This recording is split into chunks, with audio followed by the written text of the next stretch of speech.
open this bad boy. Hello everyone and welcome back to the Lavender Book Company. I'm Kat and this is a very big box that I have for my farmer's market that I have coming up. And I just wanted to open it up with you guys. So before I open this up, obviously I want to say welcome. So my name's Kat, like I said.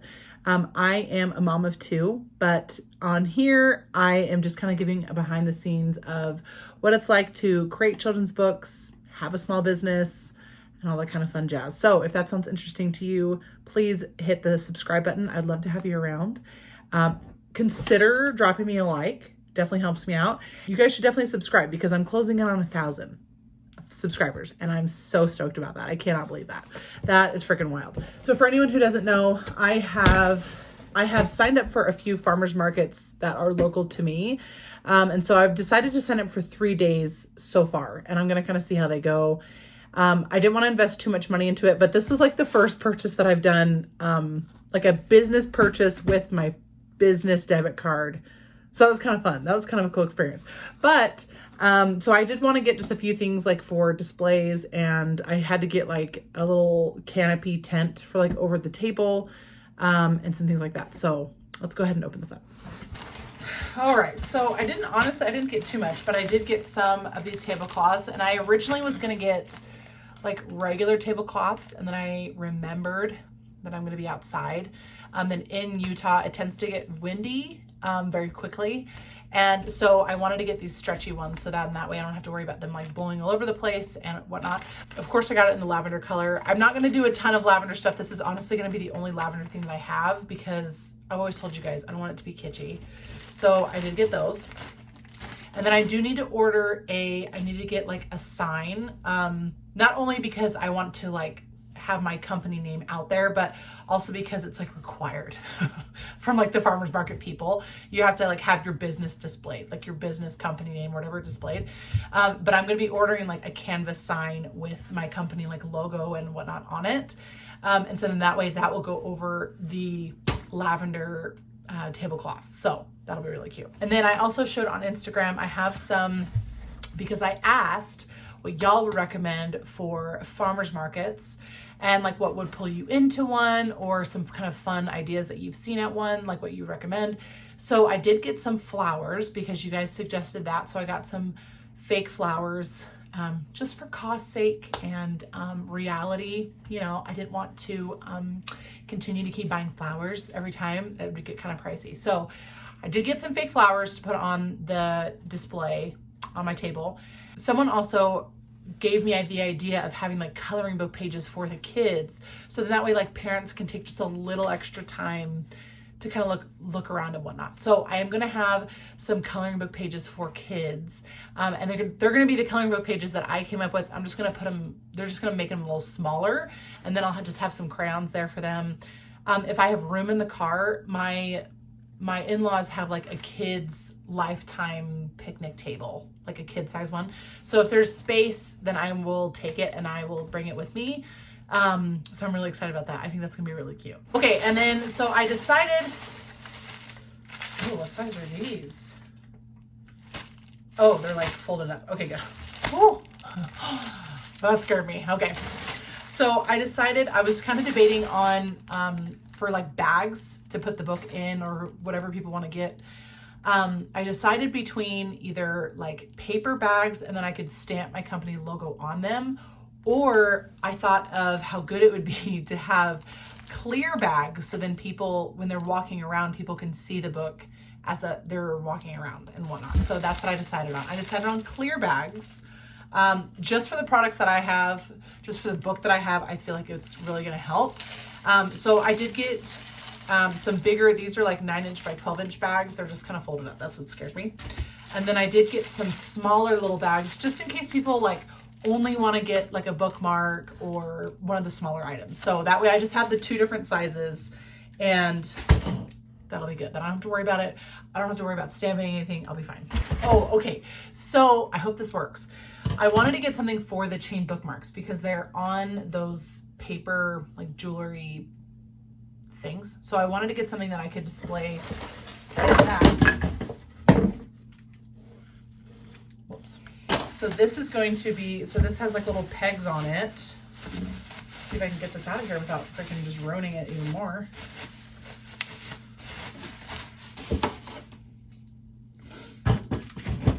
Okay, so clearly I have to like screw it down and stuff, but I think that's gonna be so nice. Let me get one of the bookmarks. Okay, yeah, I think that's gonna work.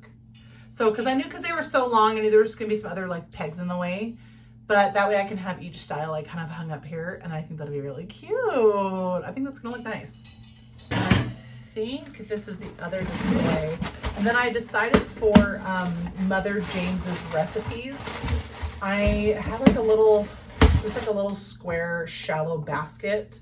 And I think I'm just gonna have them in that and just call it on that, because I mean, I'm trying to spend as least amount of money as possible, but these will also get carried over and be used like several different times, because I for sure right now I'm signed up for 3 farmers markets, just in one farmers market, but like other counties have different ones as well. And then also if I go and do like other pop-up shops or whatnot, then I have all this stuff to use again. So this will be used like several times. Oh yeah, so this is the display I wanted for the ribbon bookmarks, because I'm kind of wanting to have that kind of, I love wood. I love like natural wood and whatnot. And so that's kind of what I wanted to have on my display. I think it warms things up a lot. So I got this. So I'll have them on here like this. Oh, I think that's so cute. I'm excited about that. So, and I think like having this stuff next to each other, I think will be really nice on the table. And then I'll have my little flower arrangements, and yeah, I think that'll be it. And then obviously I bring on my tissue paper, my stickers, my freebie stickers, my thank you cards, a whole bunch of stuff. And because then I want to make a little, I've already made the sign, but I need to like print it out and frame it. I've got the frame. I want to have like a sign with like all my social medias on there. Some people can connect with me on social media. I think that'd be really fun. I need to remember to bring permanent markers so I can autograph books. So I'm going to bring a box of books that are unautographed. So then that way I can autograph it for people there, like while I'm there. But then as a backup, I'm just going to bring some that are already autographed just in case. So we'll see what happens there. All right, so now that that's done and that's all out of the way, I know all that stuff has come. That makes me feel a lot better. What I'm going to do now is I'm actually going to work on the next spread of the book. So I've decided I'm going a little out of order, but this is the spread I've just really wanted to get my hands on, and the one that I want to do pretty much the most. I think it's one of the 2 most important spreads in the book. So this one's going to be a full watercolor spread. And it doesn't really give away too much of the story. So I'm going to be able to like show you guys the whole thing, like as I'm working on it.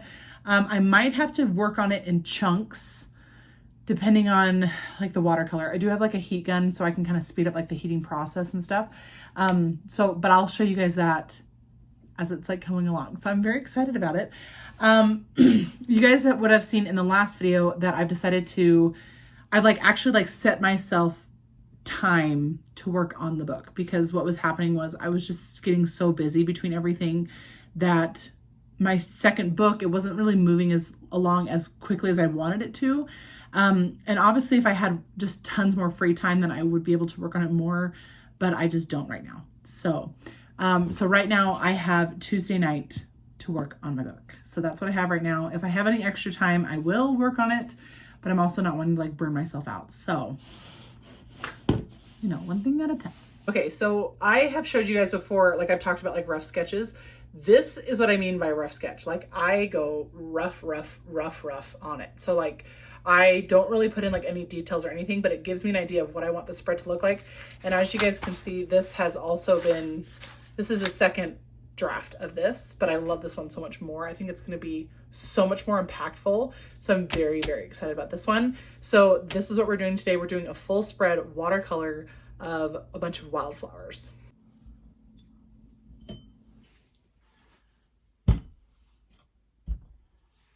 For my watercoloring, what I have found, because everyone has their own system, right?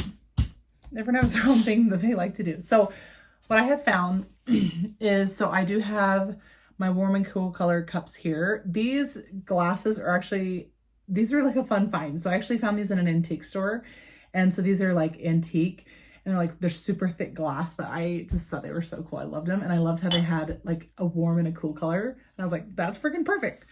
And then I have my brushes. The favorite ones that I have found have been the Princeton Heritage ones. Those have been my favorite. I've tried a bunch of different ones, but these for sure are my favorite. I watched a lot of videos from like professional watercolorists, and this was kind of a consensus, is like this was like a really nice brush. These are a little bit pricey. I mean, they're like really nice, but I would definitely say they're definitely worth the investment if you know you're going to use them and you like definitely need them. Now, if you're just watercoloring just for fun, I would say you could probably just get away with some of like the more cost-effective ones that you can get as well. But I definitely gravitate towards like this style of brush a lot. I love this one. This one I really like. So this is the Princeton one. I really like this one because the body of it is so thick. So it like holds a lot of pigment, which I really like. But I always like go towards these style brushes. It's like the first one I always grab, and yeah, I just love them. Okay, and then I have my watercolors. So these are the Winsor & Newton watercolors. I squeezed them in here and they all dried and everything. So what I'm going to do is while I'm getting my paper ready, I am going to get my spray bottle and I'm going to spray all my colors. And then I also do have a little tube of gouache here. And so I use this for like if I want anything like white at the very end. So like I use that for like the highlight on our eyes and stuff. So things like that. So the Field of Flowers will kind of have the vibe of this. So this is the cover. I've shown this like tons of times, but so it's kind of going to have this vibe to it. I want it to be really, really colorful. And it'll make a lot of sense with the storyline. So I cannot wait for you guys to see the storyline. It's so cute. I'm so excited. And then for my paper, this is the Stonehenge Aqua Cold Press pad. I know it's kind of backwards, but... Okay, so when it comes to this watercolor piece, so normally I've been like kind of outlining and sketching what I'm going to be watercoloring and then kind of going from there. But because this piece is kind of more freeform, there's not like a ton of structure to it, and I can kind of just do whatever I feel looks best. I'm just going to kind of go for it. So obviously I'm going to start with like the rolling hills, and then I'll be able to kind of show you guys kind of what goes from there. So I will have to work on layers. So I'm going to do like the first one, and then I'm going to dry it and then go from the next one, because when it comes to the actual like rolling hills, I want it to be wet on dry. But then when it comes to the flowers, I'm okay with it being a mixture of wet on dry and then wet on wet when it comes to the watercolor.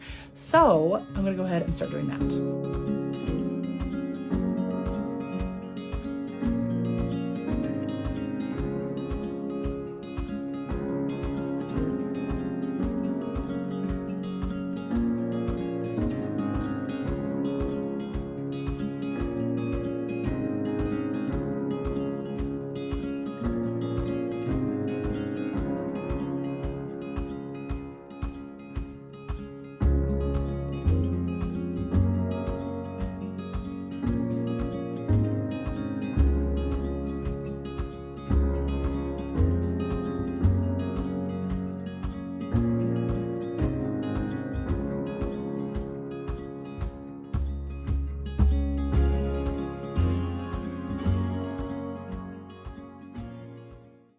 So a couple hours later, so I think I'm gonna have to do this piece in like chunks, like in sections, because I've been working on this for a while and I'm not even done with like the first full layer. So like when I did the cover, I did like a first full layer just to kind of cover up like the background and everything.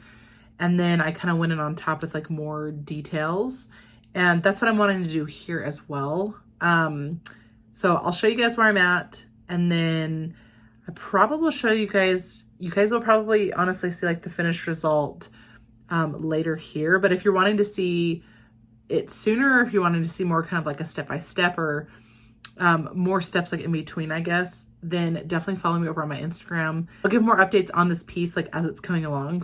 But so far I'm really excited about it. So I'm gonna go ahead and show you guys what it looks like. Okay, so this is what it looks like so far. So I'm just going in with different colors and just kind of creating like the flowers just as like a background effect.